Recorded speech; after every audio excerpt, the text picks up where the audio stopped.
Hello, it's really great to be here. Thank you so much, Chainlink, for having me. Wow, can't believe I'm following the London hard fork. Holy shit. What an exciting day today. So yeah, my name is Marek Olszewski. I work at C Labs and as of recently also Valora. And today we're going to be talking a little bit more about the Celo Protocol and what's up ahead. And so hopefully folks here are familiar with Celo. If you're not familiar with Celo, one way to think about it is kind of as a Ethereum sidechain plus plus.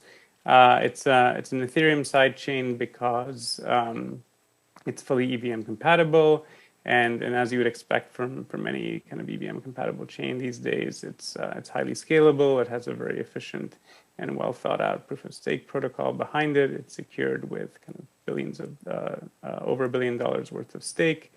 And it has fast blocks and one block finality, so no chain reorgs, making kind of transactions really quick and easy. But in addition to that, there are some plus features. One of which actually, which I wasn't going to mention, is actually EIP 1559. We launched with it from the get-go. But there's a few other really nice features. And so what are those pluses? It's funny to say pluses. The first is around stability. Celo has a native kind of stablecoin platform built in. And one of the unique things about this, it's fully algorithmic, it's fully decentralized, and it's implemented as Solidity code running on top of the platform. And I think one thing that's particularly unique, especially these days, is that you can, even though these coins are implemented as tokens on the platform, you can pay for transaction fees in those tokens. So similar to the talk just before, if you want to send some stable value, you can do so really easily. This extends not just to stablecoins on Celo, but any ERC20 token that has been kind of added to this whitelist set through on-chain governance. And so that enables a whole bunch of really interesting DeFi use cases. We have Celo dollars, we have Celo euros, and a whole bunch of other stablecoins coming. Nowadays, people can kind of onboard into DeFi on Celo using these coins and then start transacting straight away without having to have multiple assets in their wallet, which from a usability perspective and from kind of reaching the next 1 billion DeFi users perspective is really, really exciting. Next, Celo also has a decentralized phone verification protocol. It's pretty interesting. It allows you to effectively map an encrypted version of your phone number to your wallet address and actually verify that mapping in a fully decentralized manner. And that enables some really great usability experiences. Say, for example, I wanted to send a payment to Vitalik. I could just simply look him up in my contact list, find his phone number, and kind of send the transaction to his phone number. Now, if you're looking at the slides closely, I know what you're thinking. Do not text Vitalik at that number. He will get grumpy. And then I'm going to also have to explain that wasn't actually his number. But from a usability perspective, again, this just makes things so much easier. You can not just send payments to people once they've onboarded, but you can even send the payment to someone before they've onboarded.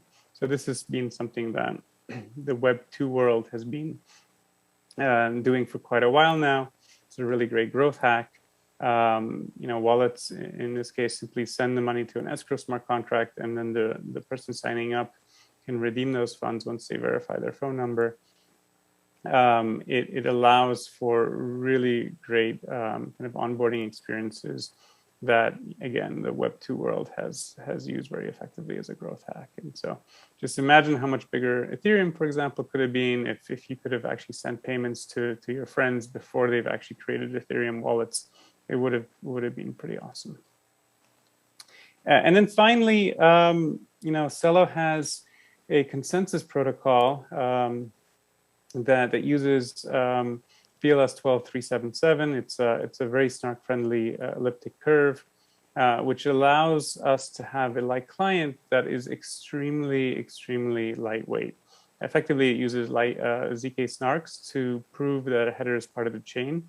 These proofs are on the order of a kilobyte in size, which allows you to effectively download a header and a 1 kilobyte proof, verify that proof non-interactively, and then know with certainty that that header is part of the chain, allowing you to start quickly doing Merkle proofs and looking up state in the chain directly from kind of the P2P network without having to go to a trusted kind of centralized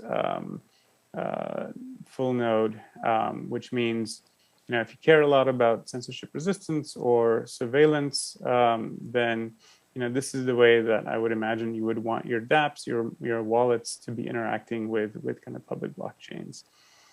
And so that all is made possible by this very efficient light client. You know, people sometimes ask me why, you know, focus on mobile. You know, all of the interesting DeFi, all of the people using it, you know, they have ledgers, they're using MetaMask, everything is on desktops or laptops. And again, I think it comes back to, you know, how do we get to that next 1 billion kind of DeFi users? You know, I would imagine that we want to meet them on the devices that they're using, right? And so here's a great graph showing, you know, there's over 8 billion mobile devices now with active mobile subscriptions in the world. 6 billion of those are smartphone devices. That's a staggering amount of smartphone devices. And better yet, in 4 years, we're going to be 90% 3G or better connectivity. You know, this is really where we're going to find those 1 billion DeFi users next. So that's all old and a bit of a refresher maybe for some. So, you know, what's next? What should I be getting excited about in the Celo ecosystem? And I think the first thing is that, you know, MoFi or mobile DeFi, you know, is really growing in the Celo ecosystem. There's now over $360 million worth of TVL in DeFi on Celo. That's not counting Celo that people lock in order to participate in the proof of stake protocol. If you include that, then it's closer to $1.3 billion worth of TVL. You know, this is obviously exciting because Celo hasn't been around for a while. You know, there's a bunch of dApps, Uniswap, Moolah, Impact Market, that all have these mobile-friendly interfaces and that are now starting to offer rewards. And with Wrap.com now adding Bitcoin and ETH on Celo, there's more people with existing kind of liquidity moving that over and participating in some of this DeFi and earning some of these rewards. So that's awesome. The other, I think, recent news that is 2 weeks old is that Valora now is a standalone company. The Valora, if you're familiar with it, it's the kind of flagship mobile wallet in the Celo ecosystem. And it was built at C Labs, the company that built out the Celo Protocol, but now has been spun out into its own company. And Valora raised $20 million from some really amazing investors, including Lisa Horowitz. And so that's really great news for the wallet because it means definitely more investment, a growing team, and a lot more kind of focus and effort, which will no doubt continue to make the product a lot better. If you haven't yet checked out Valora, highly recommend doing so. It's accessible easily at valoraapp.com. It's really built to benefit all of the features that Celo has to offer, making it really quite useful for mobile payments. You can see it's it's kind of almost, the home screen almost looks like a decentralized Venmo, more so than a traditional DeFi wallet. You can use it to sign transactions, of course, but because you can send payments really easily to people, you can pay for gas with stable coins. You can send money to phone numbers, to people in your contact list, and you can do it all with a light client that works on your phone. It's a really great product for sending and receiving funds just from your friends, either within a country or overseas. And the usage has been growing. There's 200,000 users now that hold a balance with Valora, 54,000 of which are pretty active. Most of them are in Brazil, Nigeria, Kenya, Uganda, and the Philippines. Here's a photo from Brazil. There's a whole community using Valora now, thanks in part to Impact Market doing a program there. And they got so excited they painted this mural, so that's really cool to see.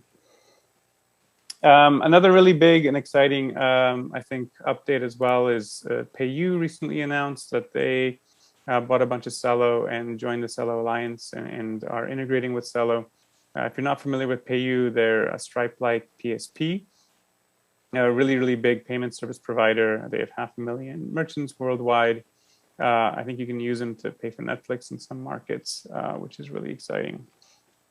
And they are now actively building support to pay for transactions with Celo dollars, which I think Stripe did an experiment with Bitcoin, but other than that, really no PSP has done done anything with crypto before, and so definitely applaud PayU for kind of being such a early mover in this space.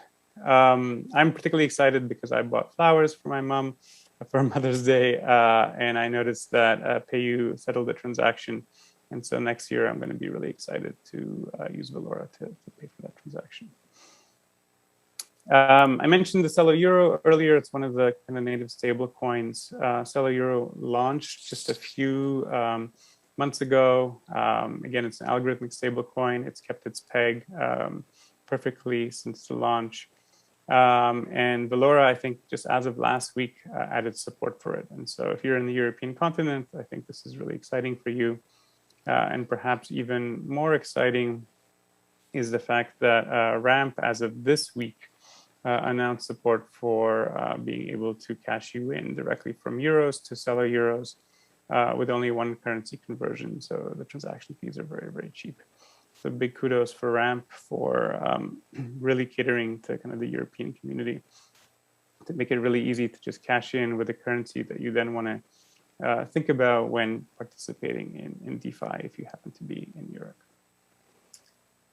And then the final thing that I just wanted to share, which I think really gets me very, very excited.